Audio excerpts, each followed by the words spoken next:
Welcome back everyone, Oz here, and today I've got some r/AmITheDevil for you all. As per usual, I'll be reading the posts, giving you my own opinion, and I hope you do the same down in the comments below. And without further ado, let's jump right into it. Originally posted to r/AmITheAsshole. Am I the asshole for snapping at my daughter for female? For sucking up when it felt like she was just doing it to antagonize her brother? Throwaway account. I, 32 male, took my wife, 29 female, daughter, 4 female, and stepson, 4 male, to Disney. My daughter lives in Florida with her mom. We live out of state. So she's been to Disney before. On the drive to Disney from where we live, she talked non-stop about the Dumbo ride. A lot of Dumbo. She hyped Dumbo up a lot. So my stepson was extremely excited, to put it lightly. We got to the park and went straight to Dumbo, but the wait was kind of long. We said we'd do other things with shorter lines, come back to check the wait, and then just go when it dies down. We went and rode all of the other kids' things, got lunch, and, did the day. But the ride time at Dumbo just kept getting longer. Finally, at the end of the day, we knew we were going to just have to deal with the line, which was still longer than the beginning of the day. Bad call on our part, obviously, so we wait, and finally get to the top of the line, where there's the must be this tall sign. Clearly, the kids aren't tall enough to ride on their own, but because my daughter had hyped it up so much, my stepson wanted to ride with her. We told him he couldn't. He absolutely lost his shit. He was exhausted and understandably upset. My wife said she would take her son, but warned me that they were picking the color first. I laughed because it was such a nonsensical request, but said okay. My daughter and I got in the Dumbo ahead of theirs. My stepson still screaming and crying. My daughter kept pushing the button so we would go up and down and overly sweetly saying things like, "Isn't this fun, Daddy?" and "I'm having the best time." Meanwhile, my stepson hasn't pushed the button a single time, so they're just riding around in the very bottom. My wife pissed, and my stepson throwing a fit. Maybe this should have been funny, but it just pissed me off. It felt like she was being so overly sweet, as if to show off that she wasn't doing what my stepson was doing. I snapped at her to stop sucking up, and she stopped saying anything.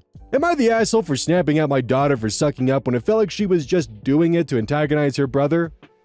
I think she was just excited to be on the ride, dude. I don't think she was trying to, outshine your stepson. I think she was just really excited and happy to be on the Dumbo ride with you.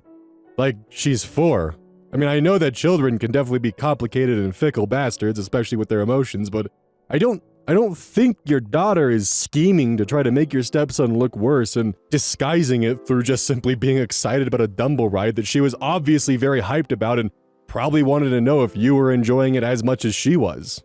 But hey, maybe children can be fickle little bastards, and this daughter is actually some kind of mastermind who knew that by being excited for the ride and happy to be on it and showing you that she was enjoying the time spent with you, that it was making her stepbrother look worse, and I sound insane.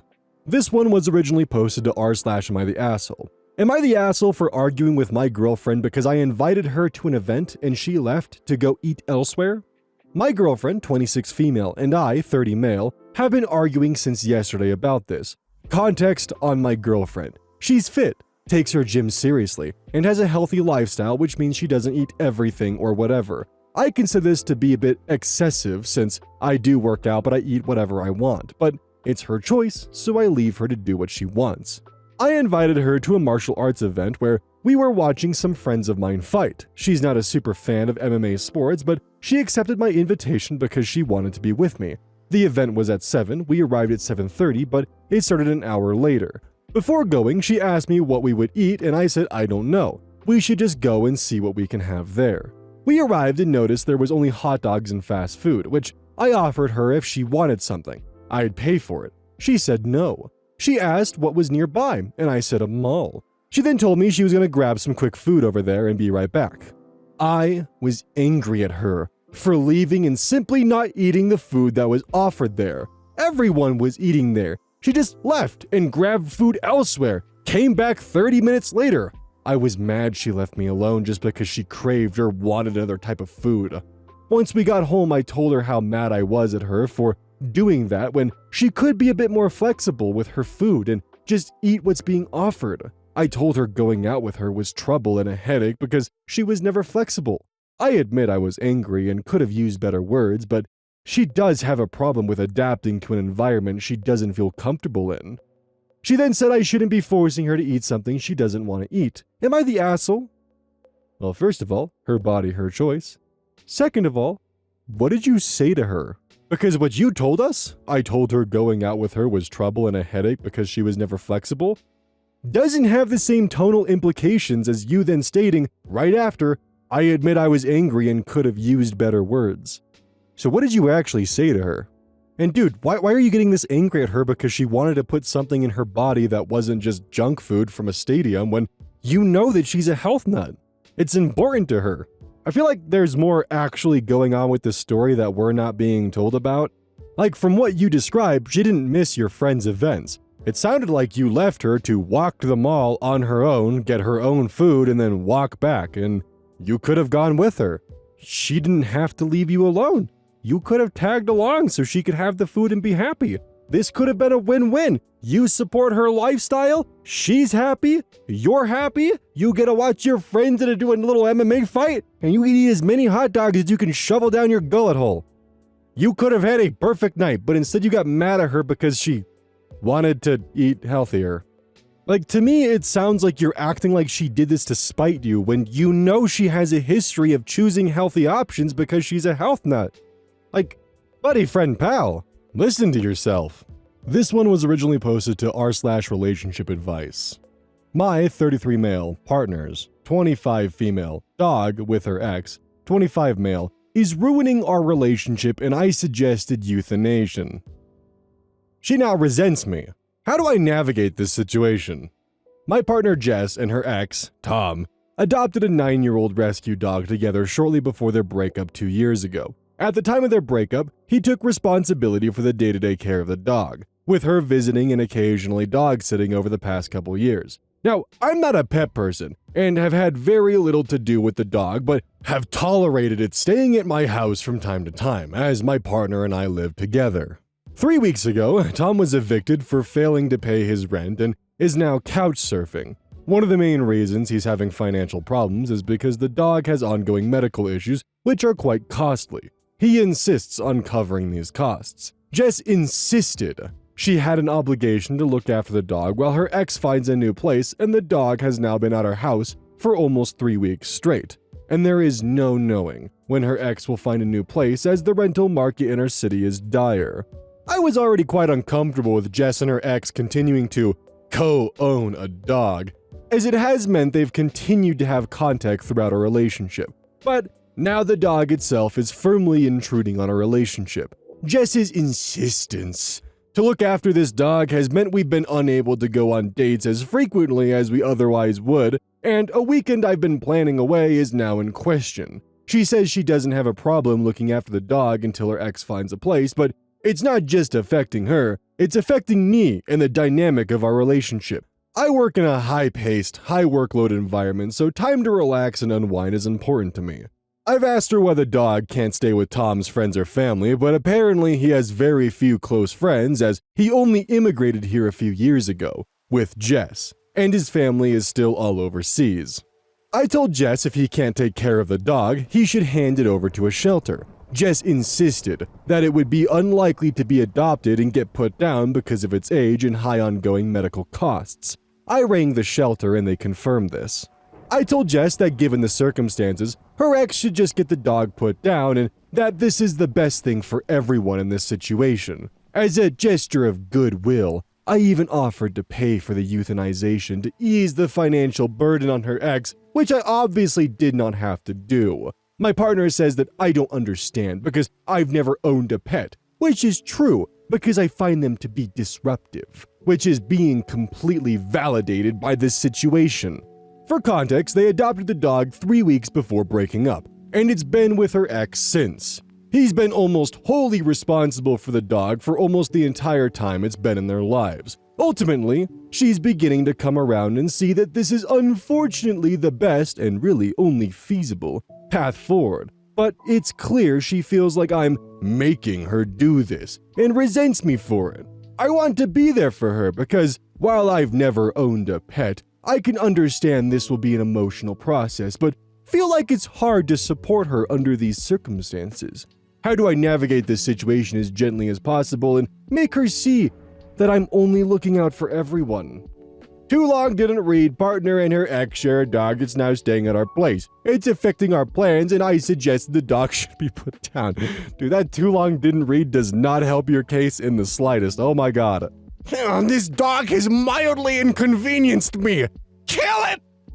Kill! If you had phrased the too long didn't read as the medical costs were becoming a burden and putting a financial strain on everyone, which is why you were looking at euthanasia as a viable option, that is one thing, and while that is a difficult choice, it's more understandable. However, the way that you've worded it speaks very clearly as to what your intentions actually are. You're annoyed that the dog is interfering with your peace and quiet in your plans, and have jumped entirely into the boat of, the dog should be put down because it's an inconvenience to my plans. Like, that's not me jumping to conclusions either, that's literally basically your words with the too long didn't read. And also, because it sounds like the ex is the one who has been putting care in for the dog, it's his decision to put the dog down, not your girlfriend's. Like, a lot of this certainly stems from the fact that he's never owned a pet before or had to deal with what it's like being the parent of a pet, but dude just threw all subtlety out the window with that too long didn't read at the end there. Like, it's not very often that we get it so black and white. I also think the motivations go beyond just simply putting the dog down because it interferes with the plans. I think you just want to sever the connection that your girlfriend has with her ex, but in the process of doing this, you're inadvertently kind of, euthanizing your own relationship. So during the editing process, I actually found this comment from Sally the Worst. They're actually a watcher of this channel, apparently, and they're very frequent on the subreddit. They'll go and they'll collect comments from the OP to help add a bigger picture of context to the story at hand. Sadly the Worst dug this comment up. Copied verbatim from OP's comments. Is the dog so sick that it needs to be put down? No, but it has arthritis and requires pain medication, joint medication, and anti-inflammatory, plus a special diet. So yeah, this comment here kind of internally, to me at least, confirms the fact that he just wants the dog to be put down because it annoys him. Originally posted to r/relationship advice. I, 35 male, cheated on my wife, 36 female. She left without telling me anything. How can I get her back? I know, I'm aware of my faults. I know I screwed up. She and I had something beautiful. She's the love of my life. We were together for 10 years, 2 dating and 8 married, but I made a huge mistake and cheated on her. It was just once. Just one damn time. Somehow she found out. I never knew how because I haven't been able to talk to her since then. I guess she found something on my phone. I came home that afternoon as usual and everything felt weird. The house felt emptier. I quickly realized that her things were gone. I panicked. I started calling her over and over, but her phone didn't even ring. Suddenly, I saw some papers on the table. She was divorcing me. Under the divorce papers, there was a note that said, "This is what you do with cheaters." That was the last thing I got from her. 2 years ago now. Of course, I called the contact information for her lawyer, who's been the only bridge between us. But he just told me that he was her legal representative and that she doesn't want to see me. I fought, I got angry, but in the end, her lawyer just told me that it would be better if I got my own lawyer. I didn't want to. I absolutely refused to accept that 10 years of relationship would end like this. I know I have failed, but I always wanted to fix it. I know that if she gave me the chance, I could make that sweet and special girl I met more than 10 years ago fall in love with me again. I know that I can make her forgive me. After all, many couples go through similar things and get over it. Why can't we be one more couple in that statistic? Why, after 8 years of marriage, am I thrown away like garbage for a mistake? I don't deserve so much indifference. I haven't been able to see her or even hear her voice in 2 years. 2 years of not being able to see or talk to the person you love the most is too much of a punishment.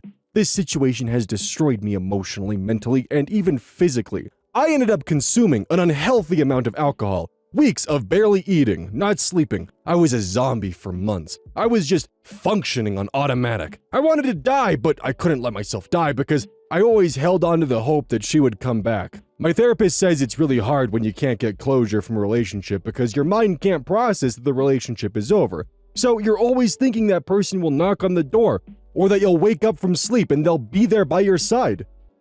The divorce was finalized over a year ago. I'll be honest, I didn't make it easy. I didn't want to get divorced and I still don't understand how we can be divorced. I asked for couples therapy, but she refused. I know from my lawyer that her lawyer advised her to go at least once or twice, but she refused. It took quite a while, but finally the divorce happened. I can't even describe the feeling. I felt, and still feel, like if a piece of me had been cut out. I know I hurt her, I know I failed, but I think we all deserve a second chance. When I couldn't take the pain anymore, I decided to start therapy. My therapist doesn't give me advice to get her back. He only focuses on me moving on with my life, encouraging me to meet new people and go out on dates, but I don't want to. At this point, I'm not even interested in sex anymore. A few days ago, something happened that completely shattered me. I was having a few beers with my friend at his house. Let's call him Nick. We were both pretty drunk and I started talking about my wife. And he said to me, "You should put more effort into getting over her. She's over you and is happy having a life away from you. You should do the same. You can't live in this self-pity all your life." Something in his words hit me, but not in the way he expected. He spoke with a lot of confidence that my wife is over me and is happy now. How does he know that? At this point, I got angry and started pressuring him to talk. He refused. I pressed as hard as I could. I cried. I begged him to tell me if he knew something. I needed to know something about her. Until he finally told me. His wife has been in contact with my wife for over the last year. They were great friends, and I remember Sabrina, my wife's friend, being very sad about losing contact with my wife. The thing is that my wife went to live in Norway, got married to a guy there, and is about 7 months pregnant. I felt like dying. I literally felt like dying with this information. How could she do this to me? How could it be that while I was crying, getting drunk, missing her, and wanting to die every day? She was happily on the other side of the world, getting married, fucking, and getting pregnant by another guy. How could it be that she didn't have a child with me in many, many years to the point that I thought she was infertile, but she got pregnant by this new guy so easily? Where did this guy come from? I have no answers for absolutely nothing, and I feel like I can't go on in my life without these answers. The only thing I can think of is that she had revenge sex with the first Norwegian guy she came across and got pregnant and decided to keep the baby. Maybe she got married because she wanted to stay in that country legally, and I guess like in most countries, getting married is a good option for that. I don't know. These thoughts are killing me. I refuse to think that she's in love with him. I need to contact her. I need to talk to her. I need to know what's going on because she acts like our 10-year history and 8-year marriage is nothing to her. I need advice on how to act. I feel the impulse of travel to where she is and look for her, but how could I do that? I don't know what city she's in. I don't know where she lives. I don't have a number to contact her. She closed her social media. Her family is small. They don't live in the same country as me, and all of them blocked me. I'm totally lost. I don't know what to do at this point. I still want her back. Yes, even pregnant. I feel like if this is a nightmare and I need to wake up now. So before we get onto the massive edit that's attached to this, which is definitely a pretty thick read, she's not entitled to forgive you, dude. She's allowed to move on and be an adult. You broke that sanctity of trust, and she has every right to never trust you again. And if I'm going to be honest from your behavior here, it's actually pretty clear there's more under the surface than just the cheating. Like, you, in this entire thread, you have only spoken about you and how you feel, never once about how maybe she feels about all of this. And now it's time for the disastrous edit that I can only imagine is going to be rough. Edit. I read almost all the comments, and when I say almost, all I really mean is almost all. It's hard to process all the crap that's been said about me. I feel like you guys forget that you're talking to a person, not an inanimate object. I thought I might find more sympathy by sharing my story here. Just two people feeling empathy towards me, and their comment made me feel better. I'm not looking for validation or for anyone to say what I did is okay. I know it's not, and I have to live with that daily. I will try to respond, but of course, I'll never be able to respond to all the comments over here. 1. I guess none of you know what it's like to have a broken heart and not to be able to get over a person. You don't decide who you love, and you don't decide when you get over someone. It will happen when it have to. 2. Those who doubt my story, unfortunately, it's real. I would love this to be fake, but sadly, it is not, and I have to live with this mess every day. 3. Everyone assumes she's happy now. I don't know. I mean, how would you know? I haven't seen her in 2 years. I can't have any idea if she's happy or not. Being pregnant doesn't necessarily mean happiness, and being married either. we don't really know the circumstances of this marriage. Maybe she got married because she got pregnant and felt alone in a country where she has no one, and she just held on to the other guy. Of course I blame myself for this. This wouldn't have happened if I had just been a better person and a better husband for her, but unfortunately, I can't change what I did wrong. The only thing I can do is try to make it up to her, but how do you make it up to someone who doesn't want to give you the chance to do so? Some people said that she doesn't owe me a second chance. That was hard to read, but I understand that maybe she doesn't have to. 4. I never blamed her for the infertility issues. It was just a thought. We both went to the doctor, and in both cases the test revealed that everything was fine. I never understood why we couldn't conceive, and the thought that she was infernal did cross my mind, and of course the idea that I was too, but in most cases of infertility, it's due to a female factor. Maybe that's why I thought that. 5. Horrible things were said, like I would hurt my ex-wife if she was here. I never physically hurt her, and I never will. I'm not an abusive person. I'm not a monster. I know it's hard to empathize with me. I know I screwed up. I know I hurt her in a way beyond what I can say, but I'm not a monster or a narcissist. 6. Some people said that I never loved her, otherwise I would not have cheated on her. This statement doesn't seem fair to me. You think you can kidnap the concept of love and tell another person what his real feelings are? You think you're inside of my head or heart? Only then would you know what I feel. You can't tell me that I don't love her. There hasn't been a day since she left that I don't regret it. No one can tell me this isn't love. Lastly, humans are more complex than most people think. Just because I cheated on her doesn't mean I don't love her or that I don't have feelings. I called what I did a mistake because how else would I call it? I thought part of accepting blame is accepting that was my mistake, but everyone here take those words as if trying to twist the situation when it's not the case. You've completely twisted my words. Okay, real quick, I'm just gonna insert this here. The problem isn't that you're accepting blame. The problem is that you're accepting blame for the situation, but then expecting, or in this case it seems, even demanding that your apology be accepted. Part of accepting blame is you're not entitled to be forgiven. You have to earn that, and sometimes you can't, and you just gotta live with that. I know how much I hurt her. Maybe in my post I'm focusing on myself because I was never able to explain myself to her. Since then, for me, it's been one attempt after another to put together a story in my head that doesn't make sense. I lost everything from one moment to the next. I simply tried to be open with my feelings, but it doesn't seem to work here. Not for me, at least. I know the damage I did to her. This woman left her life, the country she immigrated to, her friends, even her job. No one does that for a breakup unless you're going through some level of absolute pain. I understand that. I can see and feel the pain I put her through, and that makes me feel even more guilty. Honestly, I'm going to respond to some comments below and then log off of Reddit for a couple of days until I feel in a better place. Update: these days have been very strange, and at times I feel numb and at others desperate. A lot of things have happened. I want to start by answering something and then I will update. Some people ask, why Norway? I don't know exactly, but she is a polyglot. She speaks 6 languages. Many of these languages are connected to cultures that she always liked. Norwegian is just one of them. She's always been interested in Norwegian culture. She's been there before. She's also interested in other cultures and speaks other languages, so for me, that was never an indicator that she might have gone to this country.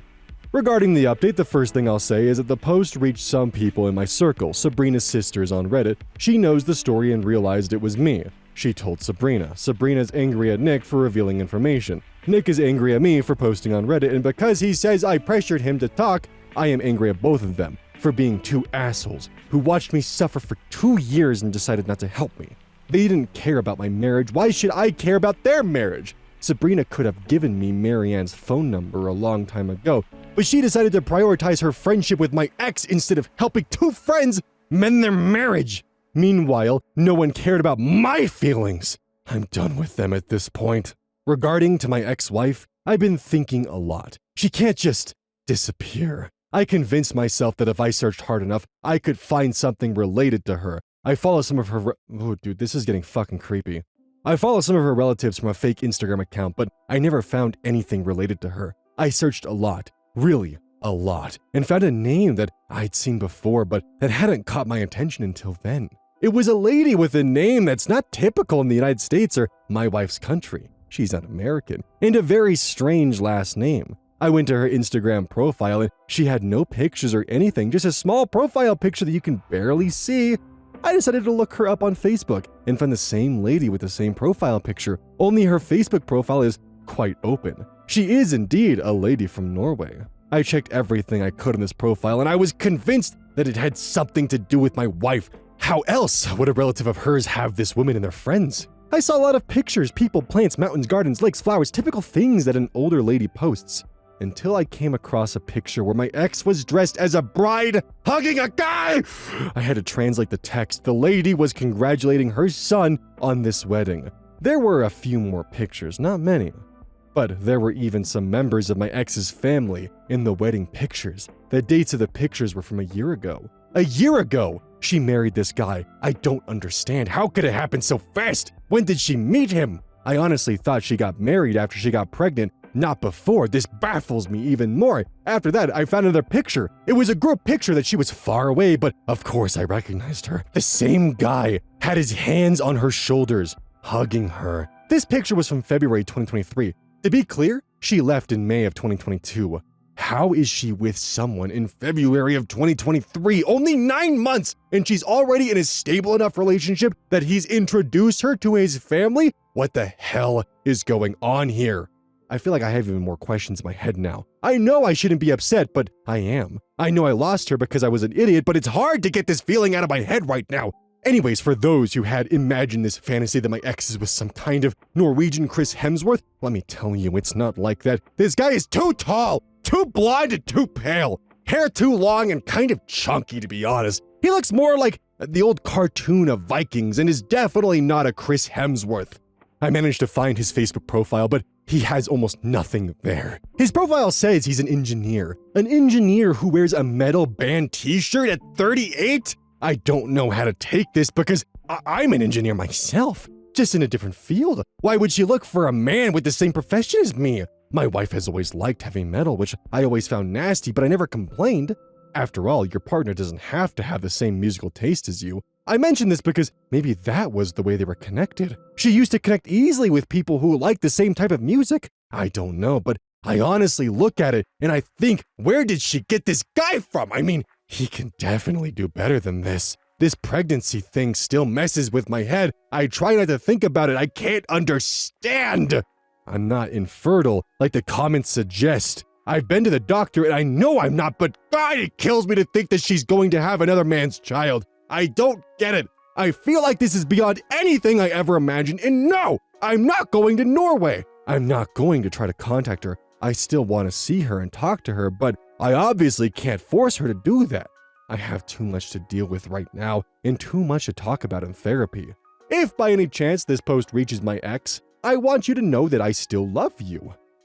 You know where to contact me. If by any chance this post reaches the new dude, I want you to know the only reason you have a chance with this woman is because a big idiot halfway across the world completely ruined it. You most probably met a woman who was probably very broken from her divorce. You took advantage of her situation and trapped her with a baby. You don't know how to play fair. Oh, it's just Sabrina and Nick. Fuck you! Okay, look, normally I don't read posts like that, but just the flow of information and the way that he was talking, oh, dude, you need like advanced therapy. I don't know what to even tell you. It is not often that I get to watch someone break down and just devolve into obsessive conspiracy rambling on Reddit over something like this. Is heartbreaking. And I fear for your safety and your wife's safety. Ex-wife's safety. Fuck, he has me doing it. Therapy, advanced therapy or something, psych evaluations, or I don't even know, dude. I really did try to narrate that post with an open voice that was very calm, but just the way you typed, it was very clearly a stream of conscious in the way that my words would flow with it. It just got more and more unhinged. I'm sorry, dude, but that's how you sound. Like, I know you're hurting, but dude, you gotta move on. At some point in time, you just gotta look at her and think, good for her. And you gotta move on. Hey, welcome to the outro. Don't forget this whole thing is basically brought to you by GamerSupps. If you like caffeine, then I can't recommend GamerSupps enough. Use code Oz at checkout to support the channel. And I do actually use this product. It's replaced all other sources of caffeine for me because I feel good. It doesn't have any of that extra stuff that a pre-workout blend might have. It's with a couple of the extra things to make it so you don't crash as hard. It's good. I like it. Personally, if you really want a good flavor, try the Soda Pressing Pear or even the Dragon Fruit Punch. Those two are my personal favorites right now.